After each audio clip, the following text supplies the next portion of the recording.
Hello and welcome दोस्तों मेरा नाम है शुभम और आज की इस वीडियो में हम कवर करने वाले हैं हमारा वेब टेक्नोलॉजी में यूनिट नंबर 4 जिसका नाम है सर्वर साइड प्रोग्रामिंग। तो यार आज की इस वीडियो में हम देखने वाले हैं कि सर्वर साइड प्रोग्रामिंग क्या चीज़ होती है और सर्वर साइड में यूज़ होने वाली एक प्रोग्रामिंग लैंग्वेज जिसका नाम ASP है एंड ASP.NET, इसके बारे में आज हम डिस्कशन करेंगे। तो सबसे पहले हम देख लेते हैं कि यार सर्वर साइड प्रोग्रामिंग लैंग्वेज का मतलब क्या है। ठीक है, तो यार जैसे कि अगर मैं बात करूं सर्वर साइड प्रोग्रामिंग की, तो इससे हम आसान भाषा में इस तरह से समझ सकते हैं कि जो काम एक प्रोग्रामिंग लैंग्वेज सर्वर पे करती है, सर्वर से मतलब ऐसी जगह जहां पर आपका डेटा स्टोर है, आपकी जो वेबसाइट है या एप्लीकेशन है जहां पर वो डिप्लॉयड है या जहां पर वो एक्चुअली होती है। जैसे कि अगर मैं बात करूं कि कोई भी एप्लीकेशन का डेटाबेस कहाँ पर रहता है, वो उसके सर्वर साइट पर रहता है। डेटाबेस से मतलब हो गया जो भी डेटा आप अपनी एप्लीकेशन में अगर ओपन करते हो तो आपके हिसाब से जो डेटा वहाँ पर शो होता है। फॉर एग्ज़ाम्पल अगर आपने अमेज़न पर लॉगिन करा तो आपकी यूज़र आईडी के हिसाब से जो आपकी कार्ट है उसके अंदर जो प्रोडक्ट आपने ऐड करे हैं वो वहाँ पर क्यों विजिबल होंगे, बिकॉज जब आपने उन्हें कार्ट में ऐड करा था उस टाइम पर वो डेटाबेस में स्टोर हो गए थे। अब जब आपने वापस से लॉगिन करा उस एप्लीकेशन में, then with the help of server side programming language, इस लैंग्वेज ने डेटाबेस में से आपकी यूज़र आईडी के हिसाब से आपके जो प्रोडक्ट कार्ट में एडिट थे वो आपको शो कर दिए। तो ये काम होता है यार हमारी सर्वर साइड प्रोग्रामिंग लैंग्वेज का, जो डेटाबेस पे बेसिकली वर्क करती है। अब आगे हम देखते हैं इसमें कि सर्वर साइड प्रोग्रामिंग लैंग्वेज कौन कौन सी होती हैं। तो इनमें आज हम कवर करने वाले हैं ASP और ASP.NET को। तो सबसे पहले देखते हैं कि ASP, यार ASP की full form active server pages होती है। देन इसके बारे में पढ़ते हैं, ये इसकी प्रॉपर्टीज़ क्या हैं, ये किस तरह की लैंग्वेज है। So it is a popular technology for developing dynamic websites. जैसा कि हमने समझा कि ये सर्वर साइट पर काम करती है, मतलब डेटाबेस पर काम करती है, उसी की वजह से ये हेल्प करती है हमारी डायनेमिक वेबसाइट्स डिज़ाइन करने में, जहाँ पर डेटा यूज़र के एक्शंस के हिसाब से चेंज होता रहेगा। ठीक है, देन सेकेंड पॉइंट आ गया, it lets user to include logic that is JavaScript code etcetera in regular web pages to generate the dynamic parts. ठीक है, जैसा कि हमने पहले पॉइंट से समझा, लगभग उसी की तरह ये भी हमें बता रहा है। थर्ड पॉइंट आ गया, it uses server side scripting to dynamically produce web pages that are not affected by the type of browser. ये पॉइंट कह रहा है कि ये जो कंटेंट या पेज हमारे लिए प्रोड्यूस करती है वो किसी भी ब्राउज़र की वजह से अफेक्टेड नहीं होता। आप किसी ब्राउज़र पे खोलो वो सिमिलर ही तरह का डेटा आपको शो करेगी। ओके, देन पॉइंट नंबर 4, ये पॉइंट कहता है when an ASP page is requested the code in the page is executed by the server. बिल्कुल सही बात है, क्योंकि ये सर्वर साइड पर काम करती है तो जो कोड होता है वो सर्वर पर एग्जीक्यूट किया जाता है। देन आगे देखते हैं और क्या क्या चीज़ें हैं। अगला पॉइंट आया, the result is inserted into the page and the combination of the static and dynamic content is send to the browser. यहाँ पर स्टैटिक और डायनामिक से मतलब हुआ, डायनामिक से मतलब जो सर्वर के थ्रू प्रोसेस से होकर डेटा आया वो, प्लस जो फ्रंट एंड लैंग्वेज की मदद से HTML CSS की वजह से जो बनाता है कंटेंट हमारा पेज का डिज़ाइन, उनको प्लस हमारा डायनेमिक कंटेंट जो सर्वर से आ रहा है, दोनों का मिला के जो वेब पेज बनता है वो हमें शो होता है।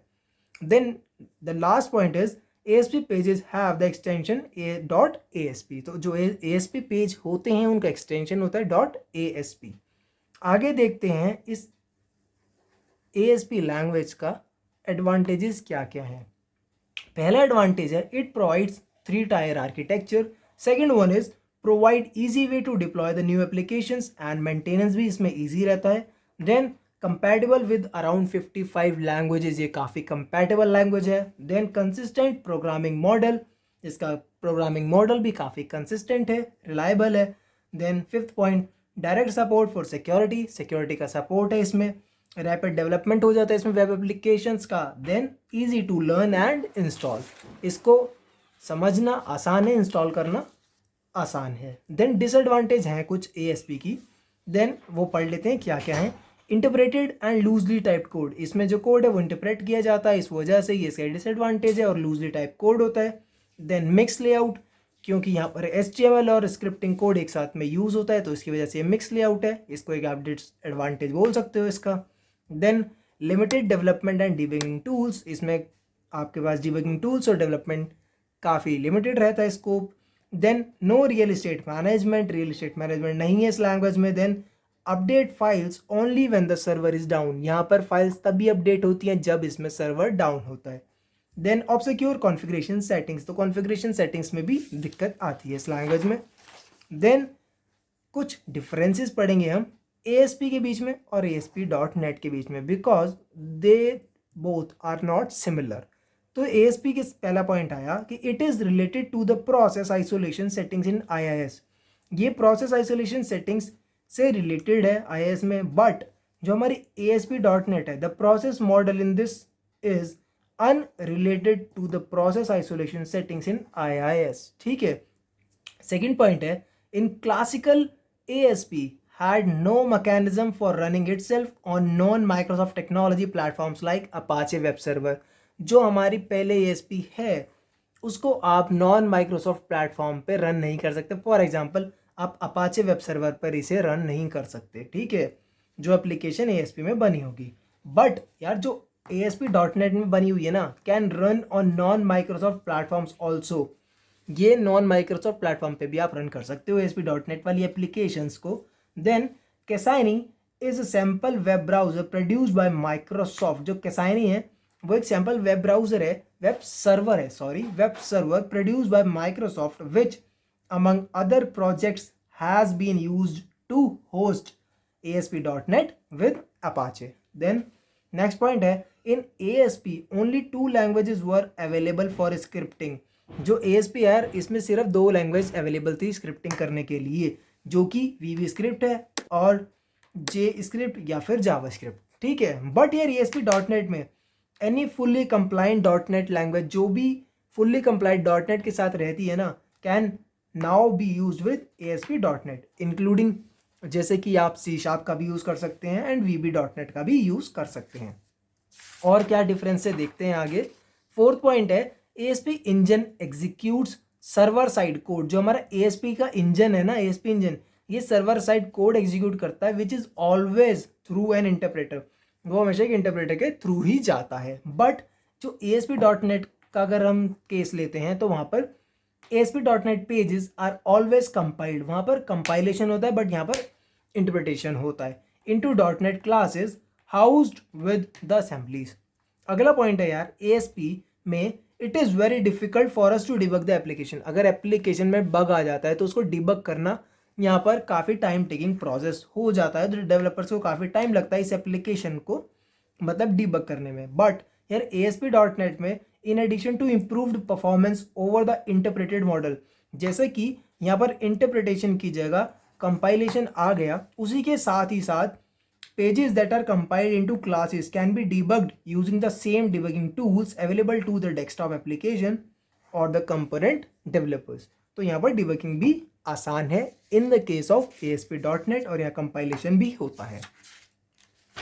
अब ये तो हमने देख लिया difference between ASP and ASP.NET, ठीक है। अब हम आगे देखते हैं what do you understand by ASP.NET 4 page directive. हम पढ़ेंगे यार कि ASP में कुछ पेज डायरेक्टिव होते हैं, इनका क्या यूज़ है और इनसे मतलब क्या है। सबसे पहले मतलब समझ लेते हैं कि पेज डायरेक्टिव किन्हें कहते हैं। सी ASP.NET directives are something that is a part of every ASP.NET page. Directive क्या चीज़ है, ये वो चीज़ है जो कि हर ASP.NET पेज का पार्ट होता है। पार्ट से मतलब क्यों होता है ये part, because we can control the behaviour of ASP.NET pages by using these directive. तो मतलब इन पेजेस को जब हम बनाते हैं तो इनकी मदद से हम इनका बिहेवियर भी कंट्रोल कर सकते हैं। Basically these directives are the commands that the compiler uses when the page is compiled sorry। तो ये क्या चीज़ हुआ, डायरेक्टिव एक तरह से कमांड है जो कि कंपाइलर यूज़ करता है जब ASP.NET के पेज को हम कंपाइल करते हैं। तो ये कुछ कीवर्ड्स हैं जिनको हम ASP.NET का पेज बनाते समय लिखेंगे और उसको हमारा कंपाइलर कंपाइलेशन के टाइम पर यूज़ करके हमारे ASP.NET पेज के बिहेवियर को कंट्रोल करेगा, उसके एक्शंस को कंट्रोल करेगा। तो जो डायरेक्टिव है उसका सिंटेक्स क्या है? उसका सिंटेक्स है directive is return in the following format. यहाँ पर एंगल ब्रैकेट हम सबसे पहले ओपन करते हैं, फिर परसेंटेज का साइन, फिर @ का sign, then square bracket opening, यहाँ लिखेंगे हम डायरेक्टिव का नाम, जी इसे क्लोज कर देंगे स्क्वायर ब्रैकेट, फिर डायरेक्टिव का एट्रीब्यूट एंड इक्वल्स टू जो भी हमें इसकी वैल्यू डालनी है, फिर स्क्वायर ब्रैकेट क्लोज, और यहाँ परसेंटेज के साइन के बाद एंगल ब्रैकेट भी हम लास्ट में क्लोज कर देंगे। और कुछ हमारे पास पेज डायरेक्टिव है जिनको हम यूज़ करते हैं। Following are the ASP.NET 4 page directives. तो उनके नाम है जैसे assembly, control, implements, import, master type, output cache, page, previous page type, reference register. ये कुछ हमारे पास कमांड है जिनको हम हमारे ASP.NET के पेज में यूज़ कर सकते हैं। उसके हिसाब से हमारे ASP.NET वाले पेज का बिहेवियर होगा जब कंपाइलर उस पेज को कंपाइल करेगा। तो यार आज की वीडियो के लिए इतना ही, और अगर वीडियो अच्छी लगी हो तो चैनल को ज़रूर सब्सक्राइब करना, वीडियो को लाइक करना और अपने दोस्तों के साथ शेयर करना। And thank you for watching this video. Have a nice day, keep rocking, bye bye.